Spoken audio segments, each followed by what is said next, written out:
Assalamualaikum warahmatullahi wabarakatuh. Halo semuanya, kembali lagi bersama saya. Nah, pada video kali ini saya akan membahas mengenai pasar derivatif, mulai dari pengertian, fungsi, karakteristik, jenis instrumen, manfaat dan risiko, hingga studi kasus internasional dan nasional yang pernah terjadi.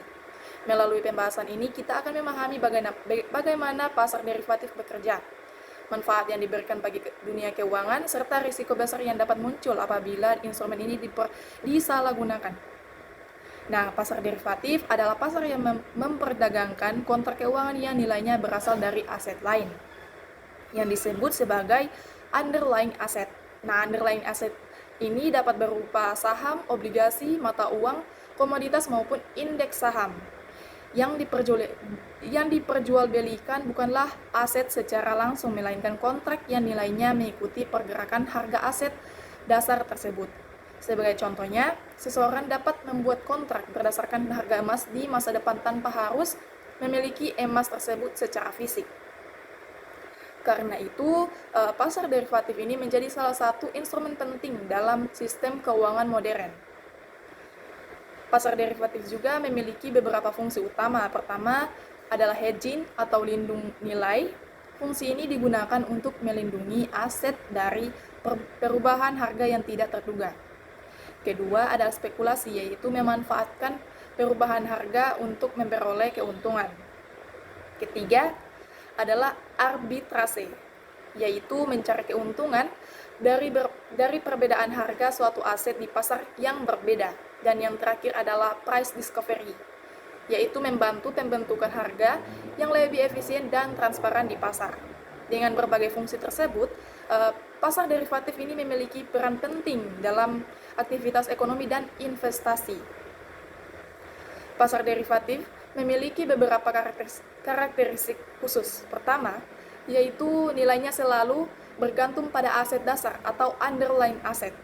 Kedua, transaksi yang dilakukan berdasarkan kontrak yang memiliki ketentuan yang jelas.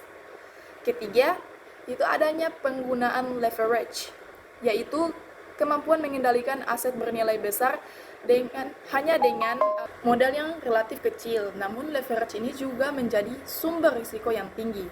Nah, karakteristik yang terakhir adalah potensi keuntungan yang besar, tetapi juga diikuti dengan potensi kerugian yang besar juga. Oleh karena itu, pemahaman yang baik sangat diperlukan sebelum bertransaksi pada instrumen derivatif ini. Selanjutnya yaitu terdapat 4 jenis instrumen derivatif yang umum digunakan. Pertama ada forward contract, yaitu perjanjian jual beli aset pada harga yang telah disepakati saat ini untuk penyelesaian di masa depan. Kedua, futures contract, yaitu yang mirip dengan forward tetapi lebih terstandarisasi dan diperdagangkan di bursa resmi. Ketiga, option, yaitu hak untuk membeli atau menjual aset pada harga tertentu tanpa kewajiban untuk melakukannya. Dan yang keempat adalah swap, yaitu pertukaran arus kas antara dua pihak, misalnya pertukaran suku bunga atau mata uang.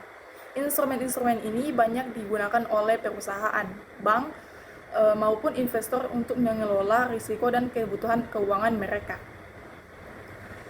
Pasar derivatif juga memberikan beberapa manfaat penting. Pertama yaitu membantu melindungi pelaku usaha dan investor dari risiko perubahan harga maupun nilai tukar. Kedua, mendukung diversifikasi investasi sehingga risiko dapat tersebar lebih baik. Ketiga, meningkatkan likuiditas pasar karena banyak pihak yang aktif bertransaksi. Dan keempat, membantu proses pembentukan harga yang lebih efisien dan akurat. Dengan kata lain, apabila digunakan dengan benar, pasar derivatif ini dapat menjadi alat yang sangat bermanfaat dalam dunia keuangan. Nah, di balik manfaatnya, pasar derivatif juga memiliki risiko yang tinggi. Risiko pertama adalah risiko leverage, karena menggunakan modal kecil untuk mengendalikan aset yang besar, kerugian dapat meningkat berkali-kali lipat apabila prediksi salah. Risiko kedua adalah spekulasi berlebihan yang dapat mendorong perilaku investasi yang tidak sehat. Risiko ketiga adalah manipulasi pasar yang dapat dilakukan oleh pihak tertentu untuk memengaruhi harga. Dan yang terakhir adalah risiko sistemik, yaitu risiko yang dapat memengaruhi stabilitas sistem keuangan secara keseluruhan apabila kerugian sering terjadi sangat besar. Karena itu, regulasi dan pengawasan menjadi hal yang sangat penting dalam pasar derivatif ini. Nah, setelah memahami konsep pasar derivatif, kita akan masuk pada kasus nasional, yaitu kasus binomo. Kasus ini menjadi salah satu contoh bagaimana rendahnya literasi keuangan dapat menyebabkan masyarakat mengalami kerugian yang besar. Penerangan Masyarakat Polri, Brigjen Ahmad Ramadan mengungkapkan, Indra dijerat penyebaran berita bohong melalui media elektronik dan tindak pidana pencucian uang. Indra dikenakan pasal berlapis dengan ancaman hukuman penjara 20 tahun. Dari kasus ini, kita dapat melihat bagaimana masyarakat dapat tergiur oleh janji keuntungan besar dalam waktu singkat tanpa memahami risiko yang sebenarnya. Binomo merupakan platform yang menawarkan perdagangan binary option.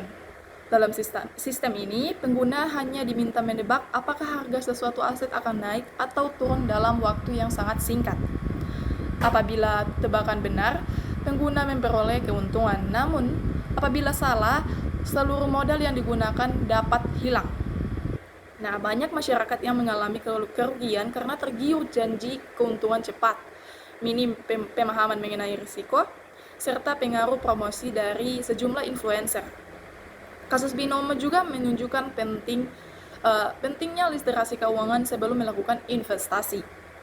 Selanjutnya adalah kasus internasional yang terjadi di Bank Prancis, Société Générale. Kasus ini dikenal sebagai salah satu skandal perdagangan derivatif terbesar dalam sejarah dunia keuangan. Pelaku utama dalam kasus ini adalah seorang trader bernama Jérôme Kerviel. It's one of history's biggest ever trading scandals, losses of nearly $7 billion. And Jérôme Kerviel is the rogue trader taking the flak. Kerviel insists he's being made a scapegoat by his former employer, Société Générale. So just who is to blame for risky banking transactions? Arriving at court to learn his fate, Jérôme Kerviel, rogue trader turned cult figure in a case that nearly brought down one of France's oldest banks. Kerviel was accused of risking huge amounts of Société. Kasus ini menunjukkan bahwa risiko derivatif tidak hanya dialami investor individu saja, tetapi juga institusi keuangan besar apabila pengawasan internal tidak berjalan dengan baik. Sebelum tahun 2008, Jérôme melakukan transaksi future index saham Eropa dalam jumlah yang sangat besar. Transaksi tersebut sebenarnya telah melampaui batas yang diizinkan oleh perusahaan. Namun, ia berhasil menyembunyikan aktivitas tersebut karena memahami sistem pengawasan internal bank dari pekerjaan sebelumnya di bagian back office. Ketika krisis keuangan global terjadi pada 2008, posisi spekulatif yang dimilikinya mengalami kerugian besar. Akibatnya, Société Générale ini mengalami kerugian sekitar 4,9 miliar euro atau lebih dari 80 triliun rupiah. Kerviel kemudian dijatuhi hukuman penjara atas tindakannya. Terdapat beberapa faktor yang menyebabkan terjadinya kerugian besar dalam kasus ini.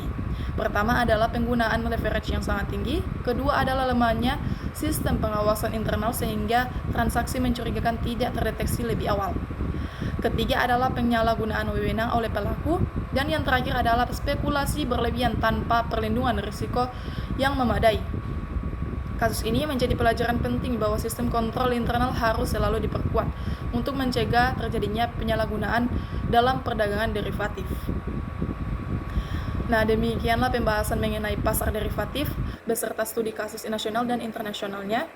Semoga video ini dapat menambah pemahaman mengenai manfaat risiko dan pentingnya pengawasan dalam penggunaan instrumen derivatif. Terima kasih atas perhatiannya. Wassalamualaikum warahmatullahi wabarakatuh.